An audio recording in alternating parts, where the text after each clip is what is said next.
dahil ni Speaker. Kaya may akap dahil ni Speaker. Kaya may tupad dahil ni Speaker. Kaya dapat ang iboboto natin sa Kongreso at Senado ay Wait lang mga idol, wag na natin ituloy ito kay Vice Ganda. Dahil may akap, dahil kay speaker mga idol, kaya may tupad. Ay, dahil dito sa tambalos-los na to. Mga idol, intro pa lang yan mga idol ha. Kasi alam naman natin itong mga nangyayari ngayon sa pre-trial ni Inday Sara, itong mga abogado, itong legal team ni Inday, itong defense team, ay talagang grabe itong paghahanda. Di ba? Kaso itong mga taga-house ng representative, medyo hindi yata nakukulangan kasi wala si Inday, di ba? Tapos parang nasa mini trial lang daw sila. Ayaw nila yung parang pakiramdam nila, parang walang ka-disrespect ang hindi pagsipot ni Inday Sara, mga idol. O, hindi nila alam na si Inday ay nagtatrabaho. O kagaya ngayon, si Inday, asan ba ngayon si Inday Sara? Andito sa may Sarangani province, dito sa may Davao Occidental. 'Di ba? Kahit umulan, kahit man alam naman natin ang Davao Occidental ay tinamaan ng lindol. Kaya si Inday nagpaabot ng tulong. Siya mismo pumunta itong araw na to kasi maraming mga kababayan natin dito sa may Davao Occidental, dito sa bandang Sarangani, sa lugar ni Manny Pacquiao, sa mama niya kasi taga Sarangani talaga yan sila bago napunta ng Jensan, di ba mga ka-Duterte? Ngayon, ay mismo si Inday Sara nag-abot at personal na pinuntahan niya itong mga kababayan natin na naapektuhan dito sa lindol. Almost 7.8 magnitude. O ngayon, kasi ang taga-house, parang atat na gusto nilang pumunta si Inday Sara. O, si Inday nagtatrabaho mga ka-Duterte. Panoorin muna natin to si Inday. Ito, na sumakay pa ng helicopter. Inday Sara mga ka-Duterte. Yan. Kalapag na yung helicopter niya. Laging yan ang ginagamit niya kung yung kulay pula na yan. Medyo masama ang panahon. Maulan-ulan. Kita nyo naman. Sara Duterte. Sara Duterte daw. Diba? Kitang-kita, may mga bodyguards ni Inday. Mga idol, tanggalin natin itong kasi bawal. Daming mga kababayan na nakaabang. Mga idol, grabe si Inday ngayon. Yan, hahanapin nila si Inday Sara kung anong ginagawa niya ngayon. At saka napansin ko si Inday, mukhang mas lalong gumaganda mga idol. Di ba? Bagay sa kanya itong buhok niya. Itong looks niya ngayon medyo bago na. At ito, nagpaabot ng mga tulong, mga karton na pagkain, mga boxes.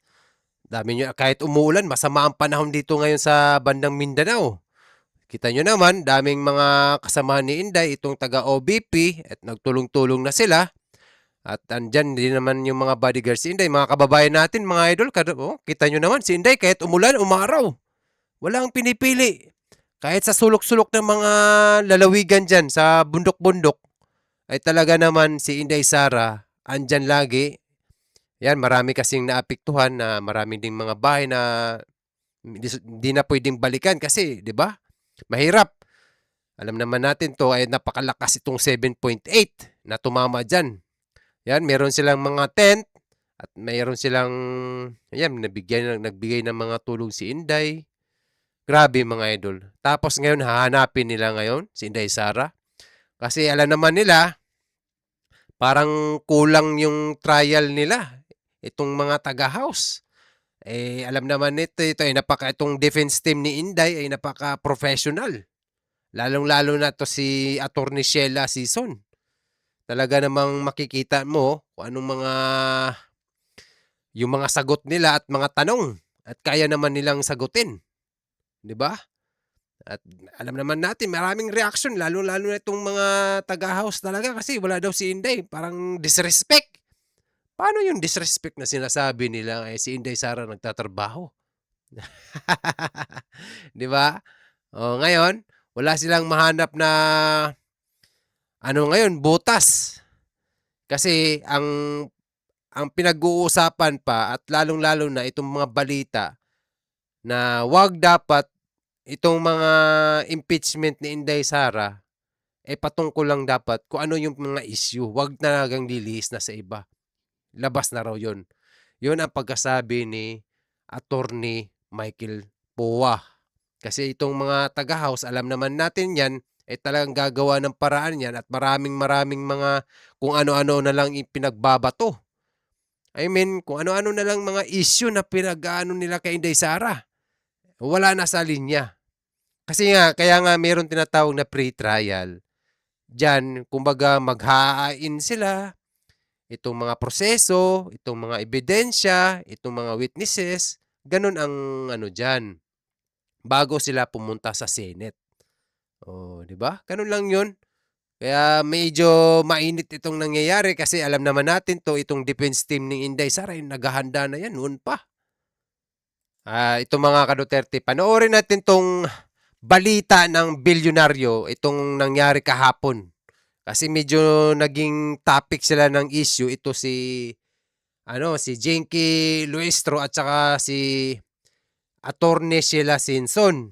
Kung ano-ano nitong mga kasi masyado silang itong taga-house kasi masyadong atat. 'Di ba? Alam niyo naman 'yun. Kasi basta pag sinabing Duterte, talagang gusto nila andyan na agad. Panoorin mo natin itong agenda ng weekend ng bilyonaryo mga idol. Ang abogado ni VP Sara, si House Lead Prosecutor Jervil Luistro sa unang closed-door pre-trial conference. Dahil dito, ayon sa informant ng Billionaire News Channel, umiinit ang ulo ng isang private prosecutor. Narito ang exclusive Agenda Weekend Report ni Hannity.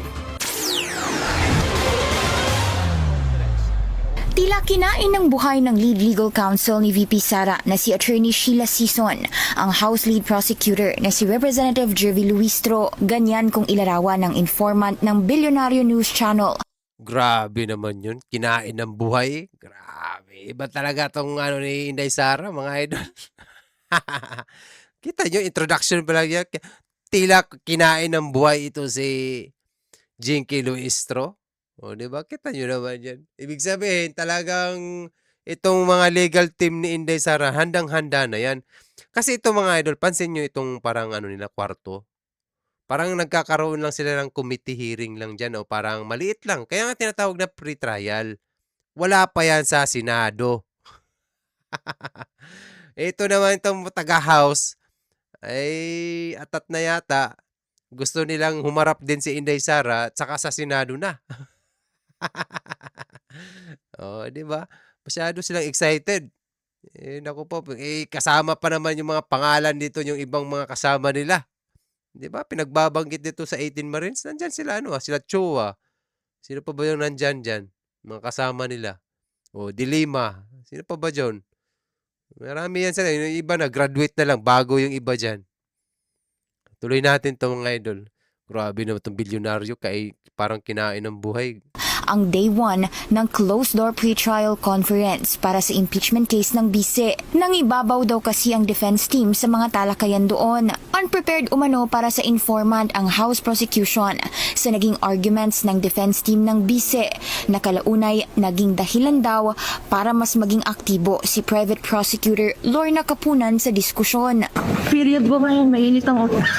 Una nang iniulat ng BNC na tila nagkatensyon sa naging PTC dahilan para panandali ang ayusin umano ni Senate Secretary at Clerk of Court Renato Bantug ang daloy ng proceedings. Si Sison ay partner sa Fortune, Narvasa and Salazar Law Firm na ayon sa BNC informant ay tanging nag-participate sa bahagi ng legal team ng bise pagdating sa talakayan. Sa on-point ng BNC, tila dinownplay naman ni Luistro ang umano'y tensyon sa pre-trial.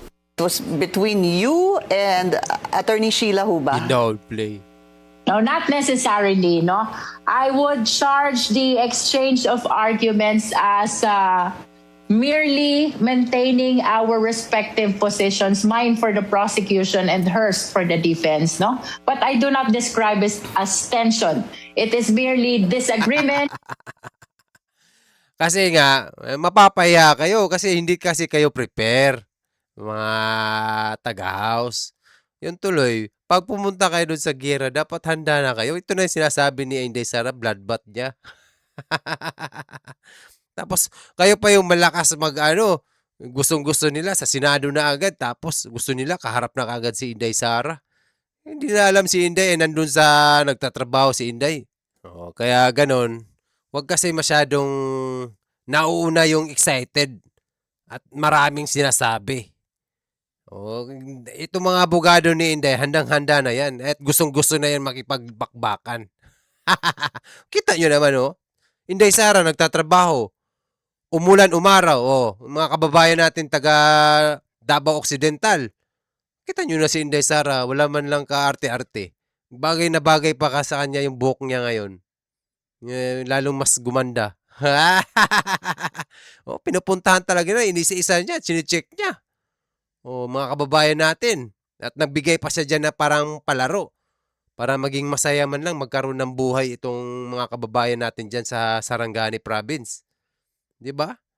Ganyan ang tatak Duterte, paano magtrabaho, serbisyo para sa ating lahat. Oh, hindi lang sa mga matatanda, pati sa mga kabataan.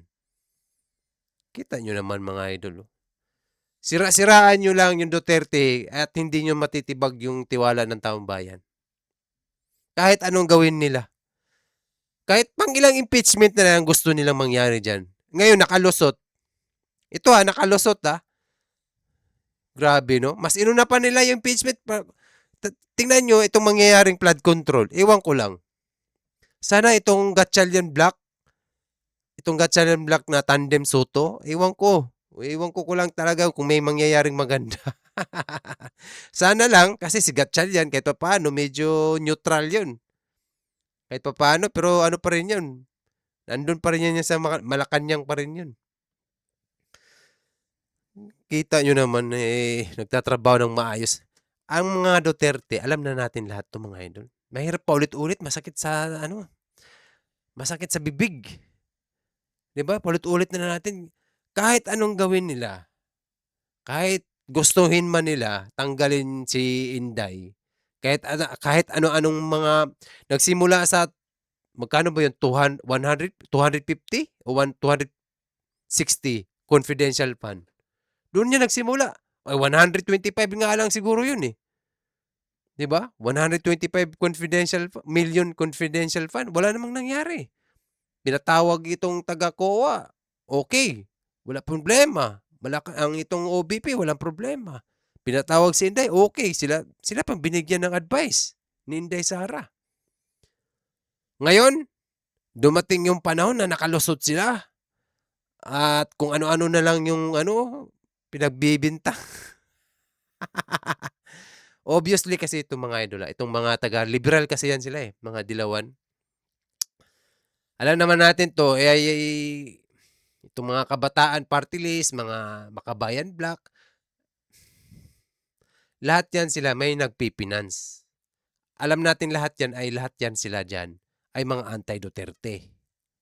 Lahat yan sila, kasi takot yan sila na bumalik ang Duterte at itong mga nasa bundok, talagang pupulbusin sila. At yun ang ginawa ni Tatay Digong noon. Ito nga, di ba, kahit nakita nyo naman, kahit itong Marawi Seards, di ba? Talaga namang nag-aklas na sila pero talagang hindi sila inurungan. Maling-mali yung, isipin mo ang nakakaawa lang kasi kahit tayong mga kapwa Pilipino ang nag-aaway-away. Ang ibig kong sabihin mga idol, ang Duterte talaga ay nasa tama. Pag ang leader ay matino, talaga ang bayan natin aasenso. Aasenso. Kahit guluhin man nila ng mga terorista dyan, kahit itong mga NPA, wala silang pulbusin talaga yan sila. Di ba? Napulbos itong mga Abu Sayyaf, itong mga NPA. So, dati wala. Kaya maraming nagawang tulay at kalsada sa mga probinsya noon. Kasi wala nang humaharang 'Di ba? Kaya nga takot itong mga taga DPWH noon, nung wala pang Duterte, 'pag pumunta sa mga bundok at gumawa ng tulay, susunugin itong mga sasakyan, mga pang-equipment. Susunugin nila 'yan. 'Yun ang ano ko pa, 'wag lang matuloy itong paggawa ng kalsada. Gano'n 'yun, gano'n ang nangyari. Kita naman natin sa balita 'yan. Magtayo ka lang ng business diyan, susunugin nila. Gano'n ang ano nila, style. O ngayon dumating ang Duterte, talagang pinulbos sila, 'di ba? At maraming sumuko noon sa panahon ng mga itong nasa bundok. Ito rin 'tong mga Abu Sayyaf, gano'n din 'yun. Nag-aklas sila pa sa Marawi, nag-ano, ng hostage, hindi sila inurungan, eh. Gusto nilang anuhin yung bansa, guluhin. Eh, ang Duterte matino, ang leader. 'Di ba, ang daming nagawa ng Duterte. Gano'n din 'yan si Inday, 'pag umuupo 'yan sila, guguluhin nila 'yan. Guguluhin nila. Kaya ingat kayo kayong nandiyan sa Senado, tayong mga ka-Duterte sulid, itong mga nagmamahal sa Duterte. Kasi alam ko na maraming mga supporter diyan ng mga Duterte diyan sa Senado. Mag-ingat kayo diyan. Mag-ingat kayo, magmasid sa mga katabi-tabi nyo, baka di nyo kakilala, kasi baka maglagay ng mga bagay-bagay diyan at biglang sumabog. Napakahirap 'yan. Naku, manggulo lang talaga sila diyan. Lalo na itong labanan ngayon ay eleksyon ng mga presidente. Kita nyo, nung panahon, nung hindi pa naging presidente itong Marcos, grabe ang itong liberal, itong mga dilawan, talagang kayod sila. Todo nilang sinisiraan ito si Marcos. Oh, 'di ba? Eh, nung naging presidente na, itong Marcos, eh nalaman nila, ano rin pala. Ganun ba? Kwarta ba, kwarta. Kusog yung mga kwarta. Oh, wala na sila, hilom na sila ngayon, 'di ba? Nanghilom, parang nanahimik ito ngayon, yung mga ba't parang baliktad na yata, parang nagsaring puwersa sila. Baliktad ang Duterte, 'di ba? Nung nalaman natin na ang Marcos itong namuno ngayon, itong administrasyon, tayong mga Duterte, mga DDS, nung nalaman natin na ang Marcos ay ganito, kusog mangwarta ba? 'Di ba? Umalis tayo. Nag-aklas tayo. Masama loob natin. Pero itong mga dilawan, nung nalaman nila yung namuno ay ano pala, ang naging kakampi nila. Isipin niyo mabuti mga ka-Duterte. Noong panahon, 'di ba, itong mga dilawan, itong mga ano, talagang grabe ang bakbakan nila sa ano, mga pangit at baho nila. Ang Duterte, tahimik lang tayo. Wala silang mapupukol sa Duterte. EJK lang talaga. EJK lang. Yung kay Inday Sara, yan, ano lang yan. Masira lang nila yung pangalan ni Inday. Gagawa lang sila ng pangalan na ikakasira ni Inday. Wala silang maipupukol diyan kay Inday Sara. Napakasimple, kitang-kita nyo, walang halos ka garbo-garbo. Anong tawag yan? Yung materialistic na bagay. Wala. Kita nyo yung mga suot niya paulit-ulit. Yan, green. Ngayon, suot niya green. Minsan blue. Minsan puti. Ganun lang. Yan, yung ano na yan, na t-shirt de Quillo. Halos na. Tapos yung pants niya, halos pa ganun to ulit. Minsan black, minsan gray, minsan brown. Ganun lang. Napakasimple. Oh, mas bagay sa kanya yung book ngayon kasi tag-init. Medyo, ano na, presko tingnan si Inday ngayon. Ito ang dapat na leader na dapat tularan natin, mga ka-Duterte. Kahit mga sulok-sulok ng bundok dyan, pupuntahan ni Inday Sara yan. Kaya lalong minamahal ang Duterte, mga idol, kasi nagiiwan ng magandang alaala sa atin at nakatatak na yan sa mga tao. Lalong-lalo na itong pangalang Digong. Pag sinabing Digong, talagang namamayag pag noon pa yan, hindi yan matibag-tibag, mga ka-Duterte. Kahit sira-siraan man nila. Alam niyo bakit? Kasi yung tiwala ng taong bayan, nakikita. Hindi yung parang sinisiraan mo. Iba na ngayon. Hindi katulad noon ito, wala pa tong mga social media, wala pang internet ba? At nakatutok tayo sa isang balita lang. Itong sabihin nating ABS, GMA, yun lang naman ang pinapanood natin noon eh. Yun, namulat tayo sa ganun. Sus, ngayon hindi na. Kahit uto-utuin mo, hindi mo na mauto. Alam niyo bakit? Ano na mulat na yung tao. Nakikita na kung ano talagang tunay na ginagawa. Ramdam mo. 'Di ba? Number 1. Ramdam mo. Kita mo yung ginagawa nila. Ramdam mo. Hindi katulad yung pakita ka lang diyan, parang display ganun. Wala, hindi mo maramdaman yung ganun. Yung puro salita lang. Ay sus. Hindi po pwede ganun. Kailangan gumawa, kumilos ka. Si Inday Sara ang ginagawa nila ngayon all around na. Wala pa yan sa DepEd Wala na siya sa DepEd ngayon pero pumupunta pa rin siya sa mga eskwelahan. Namimigay pa rin siya ng mga school supplies. Sa mga lalo na sa mga liblib na lugar ng mga paaralan. Tapos sasabihin nila walang trabaho ang OBP, itong si Inday Sara. Maniwala ako sa inyo. Sabihin nyo na kung anong gusto nyo sabihin pero hindi talaga ako maniniwala sa inyo. Mainggit kayo na lang, makikita nyo na yung totoo. Ito, mga ganito. Kita nyo yan, no? Nagkaroon ng lindol sa Davao Occidental, Inday Sara, one-on-one, hands-on, makikita mo. At hindi mo talaga iiwan itong Kung hindi tayo iniwan ng mga Duterte, lalo na tayo. Tayong bayan. Diba? Huwag nating iwan Duterte. Dito lang tayo nakaramdam ng pagbabago sa panahon ng Duterte. At ngayon papasok ang Duterte na anak. Ito si Inday. At magbibigay sa atin to ng kagandahan, katiwasay, mindset na parang safety ka na, gumala, wala kang problema, maayos na komunidad, maayos na sistema, dahil ang namuno ay matino. Pag matino ang namuno, ang isang leader, ang bansa nyo asahan natin. Gaganda. Kita nyo ng Dubai, ganun ang Dubai. Middle East, ganun. Diba? Kasi matino ang leader nila eh. May batas, may tapang. Pag ikaw yung nakahuli ka yung droga dyan, sobra sa gramo, bitay abutin mo. Yun ang inaantay natin lahat para mawala itong mga krimen dyan. Para magkaroon ng disiplina at takot sa sarili. Wala na kasi tayong takot eh. Isipin mo yung mga kriminal, pasukin ka sa loob ng bahay. Kadalasan pa naman ngayon mga batang babae. Hindi man bata, basta babae, mga dalaga. Kawawa. Grabe. Kasi walang takot, wala nang disiplina. Kulang tayo sa tapang. Kaya itong leader na to, itong Duterte na pangalan, ito talagang magsisilbi sa atin para sa bayan.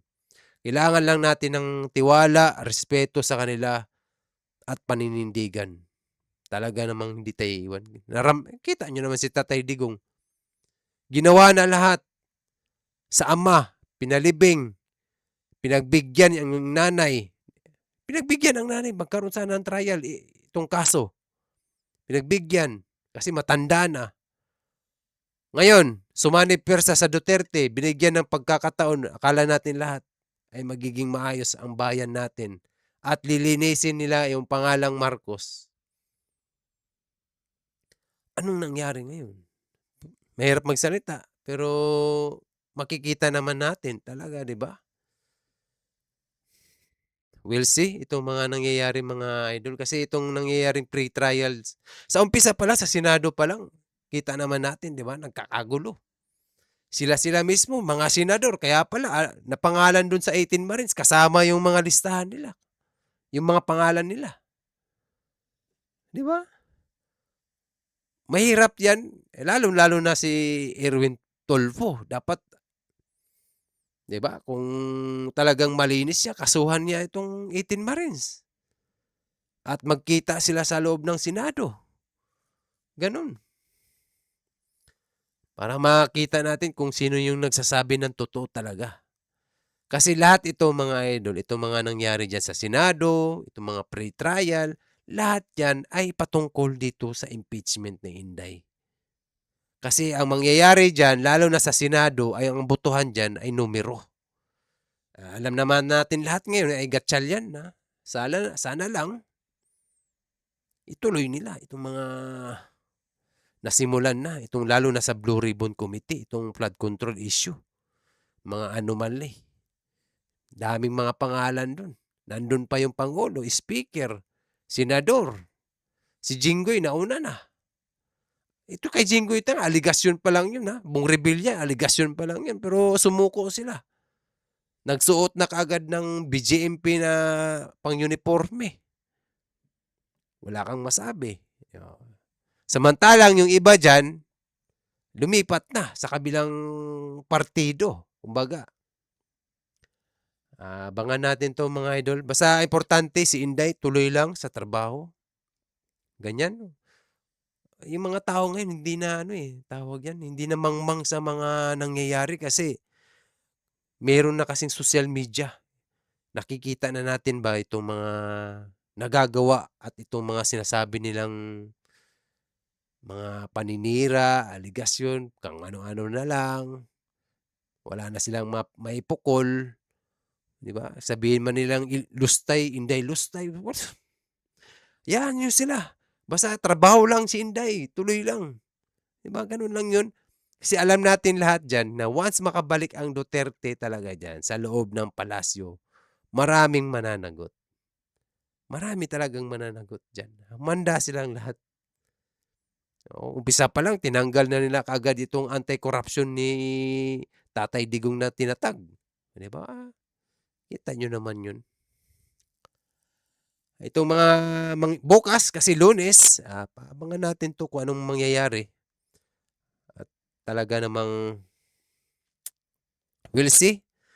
Itong mga susunod na trial sa pagitan ng defense team at saka itong mga prosecutor. Ewan ko lang kung anong mangyayari ng mga prosecutor nila. Baka mapahiya lang sila dyan. Kita yung mga abogado nila. Wala pa tong mga matikas na abogado. Sila itong Fortune. Ito sila marami pa dyan. Ano lang yan? Mga bata pa lang nila yan. Mga estudyante kumbaga. Yung matikas nito si Michael Puat at yung leader na si Sheila. Yun talaga. Itong mga nasa dyan, mga training din nila kumbaga. Okay? Inday Sara, believe ako dito. Inday talagang kahit umulan, bumagyo, walang pakialam. Basta paglilingkod sa bayan at masilbihan nila itong mga kababayan natin dyan sa Sarangani, talaga namang mapapahanga ka sa kanya. Sanay kasi ito sa tatay pa lang, maliit pa lang siya, talaga namang sinanay. Ito yung pinakamaganda. Ang na-train siya ni Tatay Digong.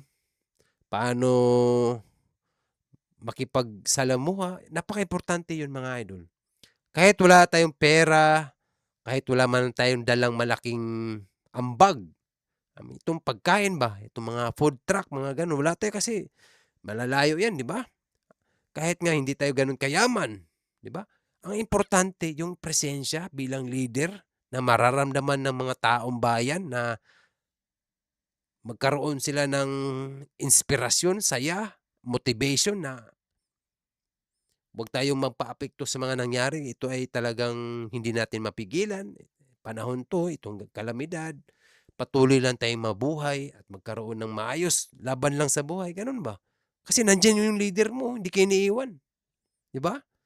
Hanggang sa bumalik sa normal. Okay, at least, di ba? Makita natin noon na si Inday, talagang hindi kami iniwan nito sa oras ng kagipitan. Sa oras ng pangangailangan. Sa oras ng may mga ganitong sakuna at kalamidad. Di ba? Napakaganda.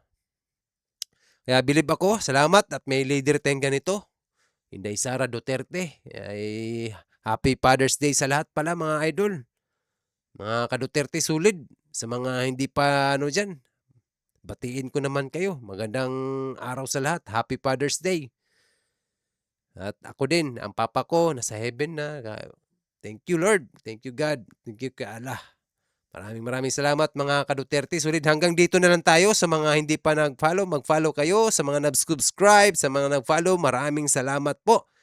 Ito ay ating mga reaksyon, mga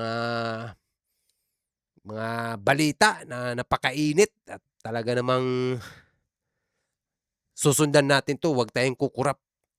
At ito na yung huling pagkakataon natin. At malapit na ang eleksyon, malapit ng 2028, ay talaga namang lahat ito'y patungkol kay Inday Sara talaga. Mas inuuna pa talaga nila si Inday Sara. Basta tanggalin natin hindi man nila matanggal si Inday Sara, masira lang nila yung pangalan ni Inday. Pero mahirap magsalita itong mga pangyayari kasi alam naman natin to, bangayan lang yan eh. Ito'y laro ng politika mga ka-Duterte. Kumbaga, nagtatapunan lang sila ng mga baho nila, kumbaga ganun. Kaso si Inday hindi naman nagtatapon, lumalaban lang. Ganun lang yun. Kaya importante, tuloy lang sa trabaho si Inday. Trabaho ka lang. Trabaho ng trabaho. Basta ang taong bayan ang magluluklok sa'yo, hindi sila. Diba? Yun ang pinaka-importante sa lahat. Kaya mga ka-Duterte Sulid, maraming salamat at goodbye. Mag-ingat tayong lahat mga idol ha, kasi ang buhay ay weather-weather lang. At nagpapaabot ako ng pakikiramay sa pamilya Baterbonia ay talaga namang hanggang ngayon, talagang maraming nagmamahal, nakikita natin. Grabe, grabe ang nagmamahal kay Rene sa pamilya niya. Gabayan pa sana sila ni Rene, ang kanyang mga magulang, kapatid. Sana maging maayos ang lahat at magkaroon ng hustisya si Rene, the MVP Baterbonia.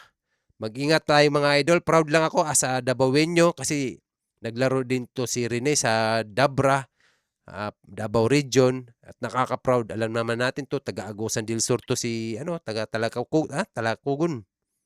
Kaya nandun siya ngayon, nakikiramay tayong lahat. At mga idol, maraming salamat. Kumbaga nakaka-proud lang bilang bata pa na mataas ang pangarap sa buhay para sa maabot lang. Just a kid with a big dream, mga ganun ba? 'Di ba? Ang galing bata, napakabait. Kaya I hope tayong lahat magkaroon ng inspirasyon para katulad kay Rene. Para naman sa bayan at sa magulang natin. Okay, see you mga ka-Duterte. Mag-ingat tayong lahat at maraming salamat sa inyo. Sulid!